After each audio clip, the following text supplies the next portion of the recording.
first off, I want to thank you all for being here with me. We've had a brief opportunity to have some conversations, and this has been really fun. So it's really interesting when we think about how important it is to distinguish yourself when you think about brands, the amount of people that are out there, the amount of retailers, how much competition that there's out there. And we begin thinking about how do you attract them, how do you retain people? It's not only about bringing someone in, selling them once and not. We know this since ancient times. But right now, if we begin thinking a little bit about retail, we begin thinking about kind of what separates a good experience. I wanted to talk a little bit about some of the trends, some of the items, and we're going to kind of go through the conversation. Feel free to jump in at any time. I wanted to ask you, we had a really fun conversation before talking about some of your viewpoint about wide overarching trends that you're seeing about experience, how people are differentiating. I'd love to hear about that. See, I think the market is evolving, and you know, I think it's important for businesses to understand that our building strategies today, that consumer needs to be at the center, at the heart of that strategy. I think it's a very, very important part of any young business or experienced or, you know, traditional business as well. I mean, e-commerce is already disrupting trade quite in the right way, because the younger population, as the earlier panel spoke about, I think one of the biggest change in mindset that needs to be there is to first start putting the customer at the center of, or at the heart of, every single strategy you're building.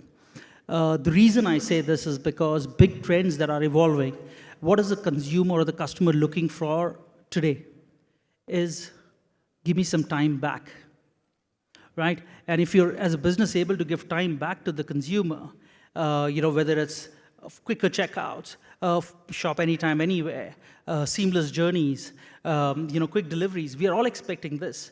You know, I know consumers and customers who like to shop late in the evenings after you've had a tough, long day at work, or shop only on weekends. So I think today, understanding the consumer has become far more important than ever, because it's an evolving, changing consumer on a regular basis, because their preferences, their behaviors are changing. And also, I think one of the other emerging trends is convenience, because everybody wants to shop anytime, anywhere, like I said, but also the fact that, you know, I think one of the big change that happened through the last couple of years is the experience that comes through, you know, whether it's checking out early or shopping at odd timings, but that convenience needs to be given. So any retailer that's actually evolving to offer that convenience is going to really win the share in the market, I would say. And I think that's absolutely true. When we think about that convenience, how do I make it as seamless as possible? Don't drive me crazy taking my information if I've already bought from you. How do I keep on building that? And a lot of that conversation about how to make it easy to work with people comes a little bit from the technology. That's a kind of a black box to the customer. So when we think about that loyalty aspect, when we think about some of the technology. So Anath, I wanted to speak to you a little bit about what are you thinking some of those building blocks, some of those trends that happen from a back-end perspective, from the technology, loyalty, that you're seeing, and things you've, in your experience, that have enhanced that experience that I was talking previously about making that customer-centric. How are we doing that from a tech perspective? Thank you. Adding to what Mr. Sanjeev said, see, basically, you know, to bring convenience into any ecosystem, technology plays a very vital role. It starts from the kind of technology that you choose and the ease in which you can integrate as many customer touch points. The point that he has mentioned, convenience, is a great, you know, a need of the hour right now. To understand when does a customer want to buy, what does he want to buy, what else can you sell to him? So all these insights needs to be blended into one single ecosystem and then supply it, whether it is at a physical store level. Online is more easy to understand because of platforms like us, because we do track what they're buying, how often are they buying, what is the average bill value, what else I can cross-sell. But coming at a physical store level, I think enabling a very easy to use technology for your store staff, because I personally feel the first brand ambassador for the brand becomes the store manager, the store executive at the billing counter. So if he is empowered with enough information as to what he can choose, a colleague in the morning has mentioned that, somebody took his name at the billing counter. So that becomes a moment of pride, saying that, hey, the brand understands who I am. But at the same time, the store manager or the store cashier also needs to be sensitized as to what point to be, brought as with respect to his past purchasing behavior. So I think bringing as many data points into one single ecosystem is very, very critical. Choosing the platform that is scalable for the next decade or so is something that is very, very important for most of the brands to do. And I completely agree. I think a lot of companies, some of them are doing that transition that now there's a necessity. We've seen that in COVID. We've seen different things that people are moving toward. How do I use that data? How do I make sure that it's seamless no matter where I am, online, offline? But I'm really interested kind of in a different, also kind of to shift this a little bit. I wanted to speak to you, Muzon, about, well, some retailers have huge amounts of data and they can stand out on the shelf based on the data. But what are kind of a little bit of your experience? You've built, mashallah, a homegrown brand. And I'd love to hear a little bit about some of the thinking you're thinking about that makes it stand out as an experience, how they see it on the shelf, when they take it home. I'd love to hear about that.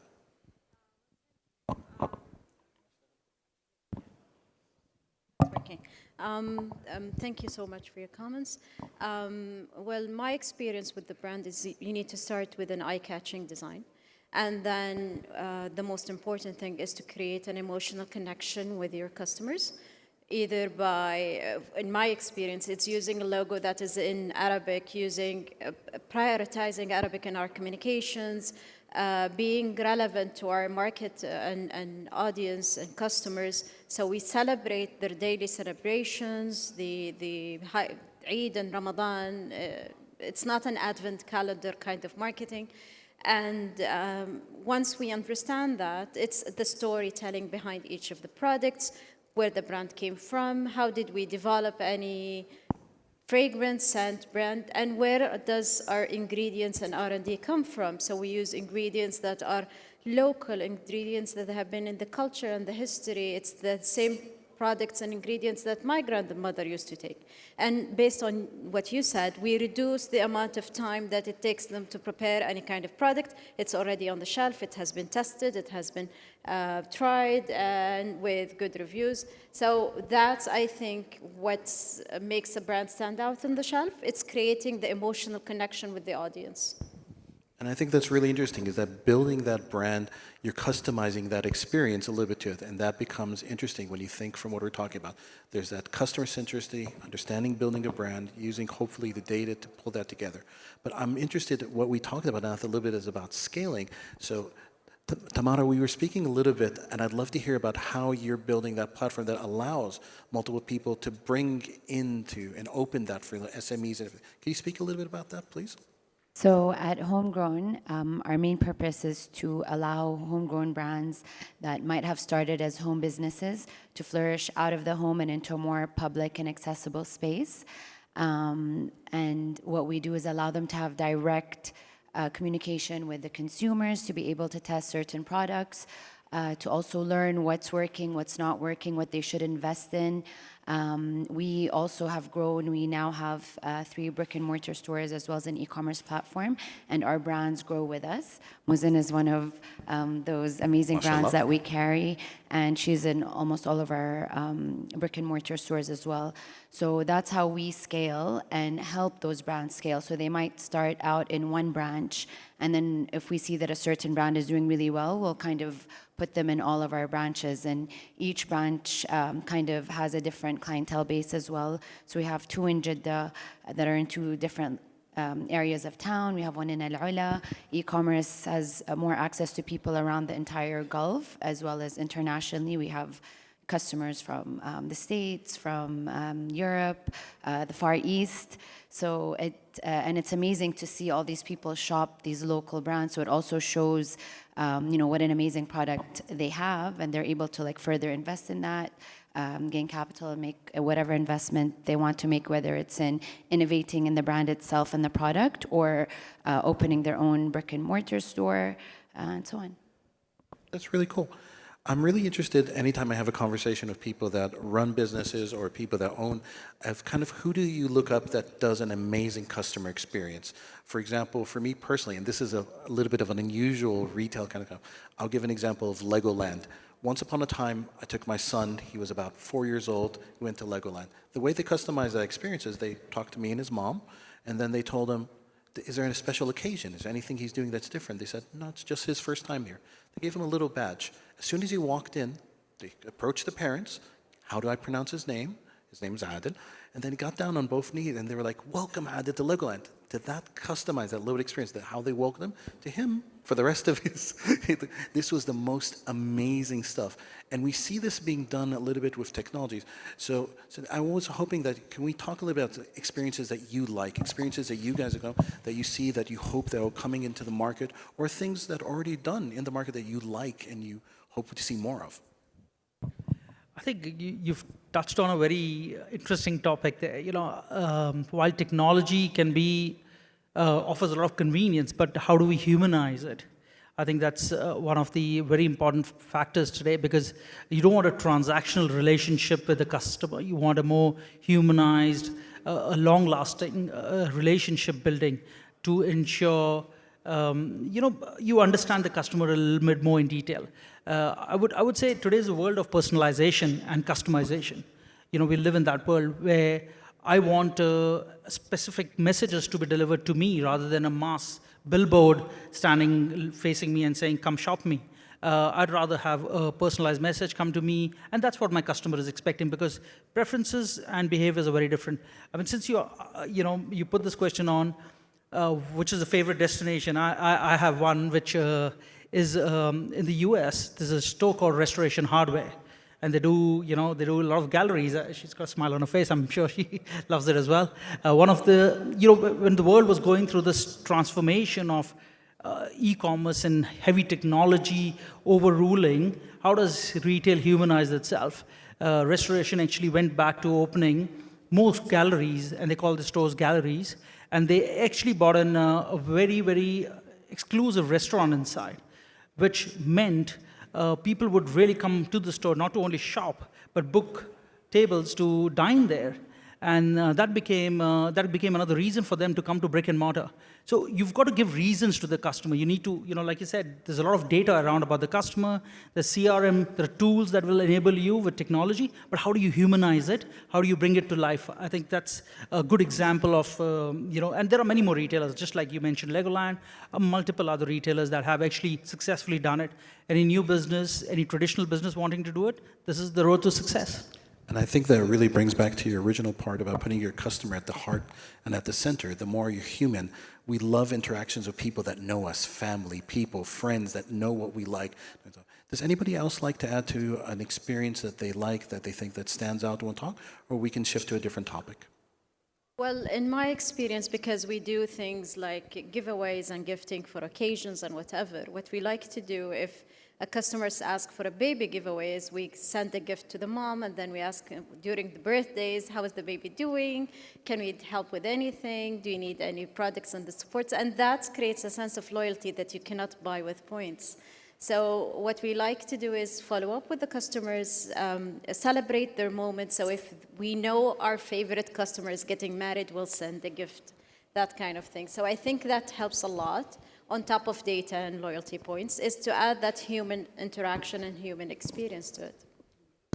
That's really cool. And I really like that example, is that someone that thinks of you, that it's not only to come by, hey, you haven't bought in a while, come by. It's like, no, I'm thinking about you, I'm doing that extra step, and I think that's really interesting.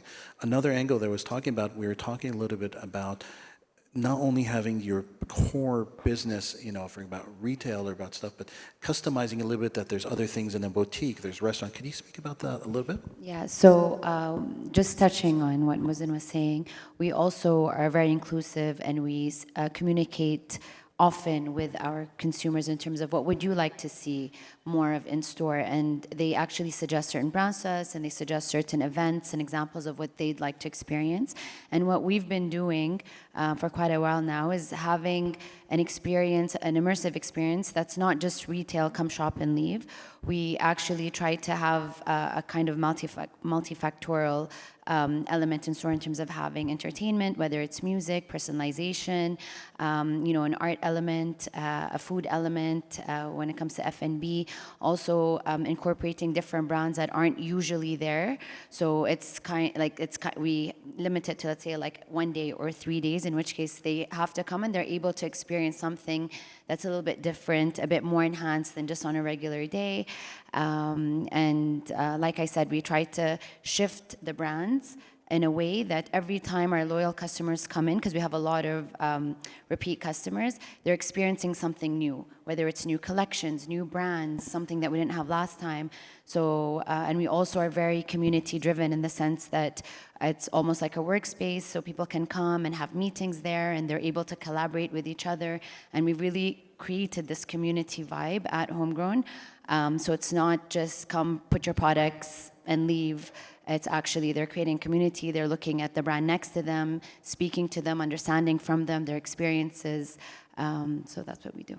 It's really cool.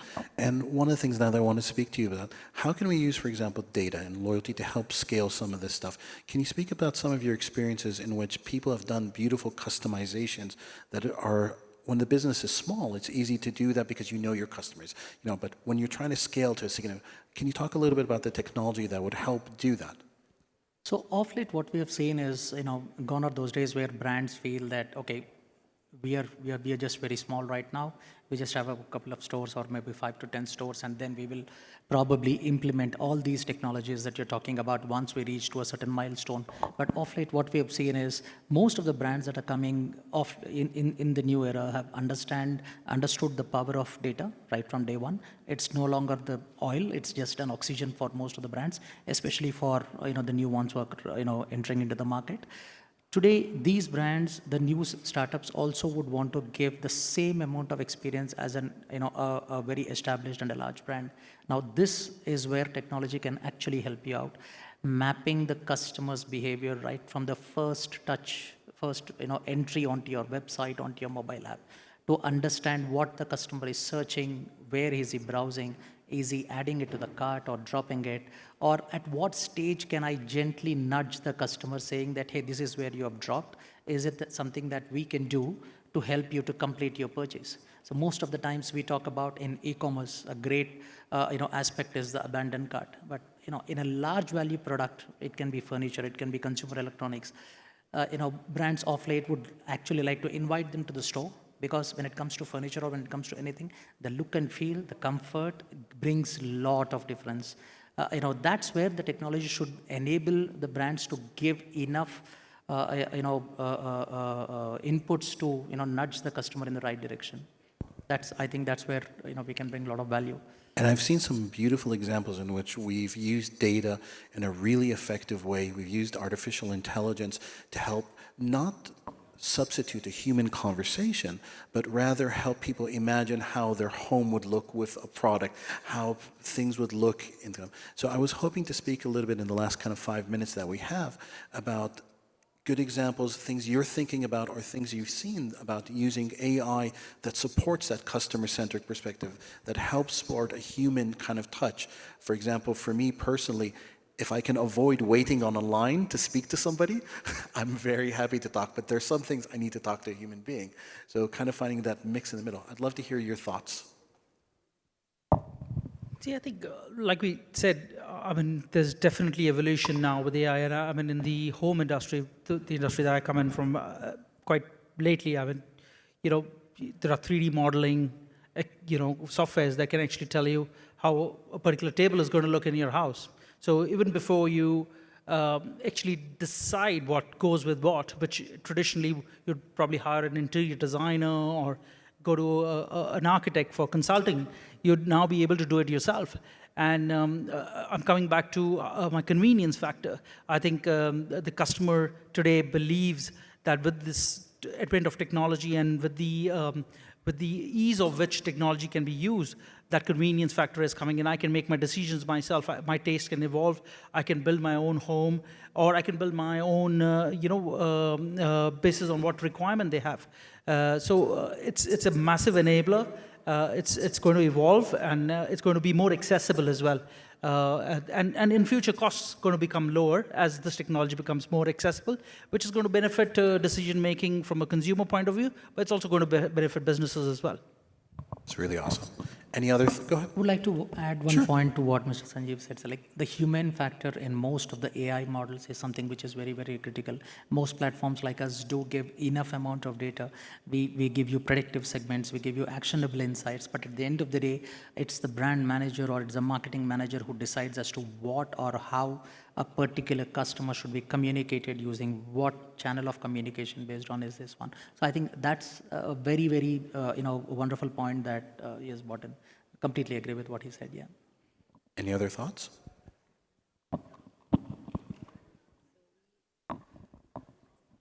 So we have an AI chat box on our website, and it's been there for a while, and some customers love using it because they can ask a couple of questions, but I think some still prefer that human element as well, where they'd rather not have a phone call, but just send a WhatsApp message to a real person. Be able to have real images sent as well, which I think is an important element. We have beautiful editorials and photo shoots that are done, but sometimes they actually want, what does it actually look like though? And they want a real picture.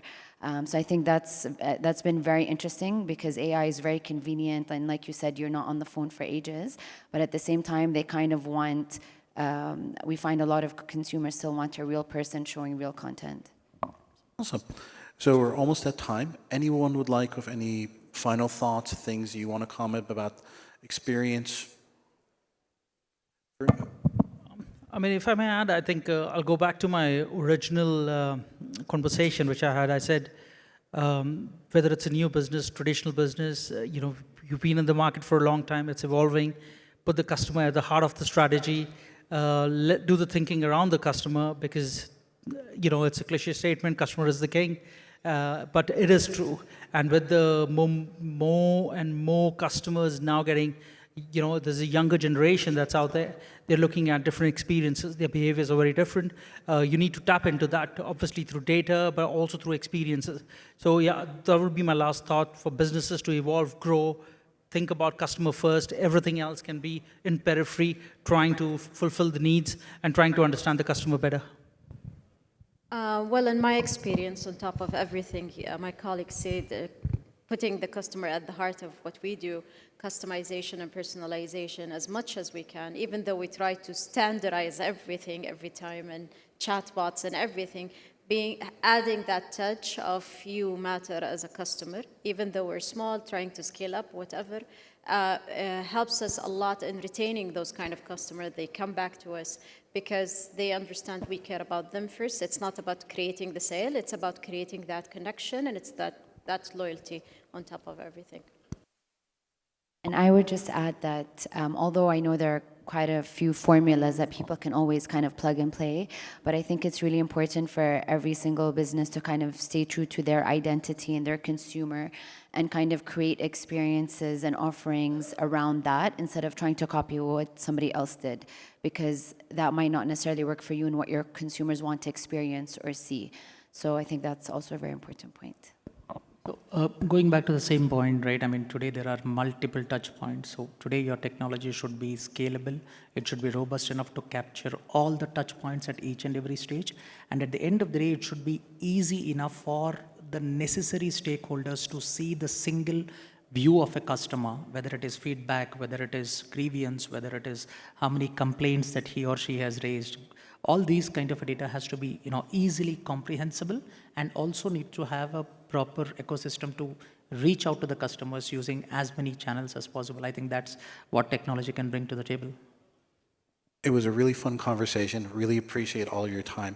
I think one of the things that I want to close on is it's important for people to try new technologies, new different things, continue to innovate that experience, putting the customer at the heart, having that human touch, and where possible, using whatever form of data you have to build insight that's fact-based rather than gut. Thank you so much, everyone, for your time.